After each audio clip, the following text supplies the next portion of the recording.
नमस्कार मंडळी, कसे आहात? आज रत्नप्रभा ग्रुपमधून आम्ही एक व्हिडिओ घेऊन आलो आहे. तर त्या व्हिडिओमध्ये आपल्या बागेत आपण आपल्या बागेची कधी आणि कोणत्या टायमाला कटिंग करायची हे आपल्याला कळत नाही, त्यासाठी हा व्हिडिओ आहे. तर तुम्ही पाहू शकता, हे मोगऱ्याचं झाड आहे.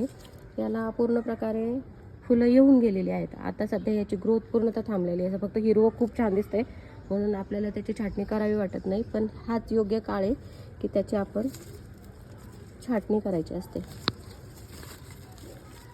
अगदी ह्या प्रकारे.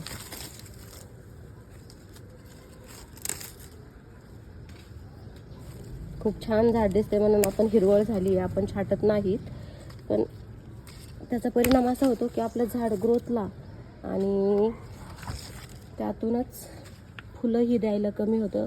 ऐन पावसाळ्याचा सीझन असतो ना, आपल्या झाडाला फक्त पाला असतो, फुलं नसतात.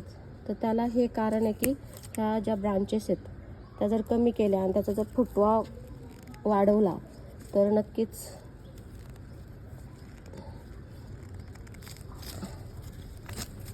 चांगली ग्रोथ होते आणि छान फुलंही लागतात. नंतरचाही व्हिडिओ मी नक्कीच अपलोड करणार आहे. तोपर्यंत अशाच नवीन नवीन व्हिडिओसाठी आम्हाला फॉलो आणि लाईक आणि सबस्क्राईब करा. थँक्यू.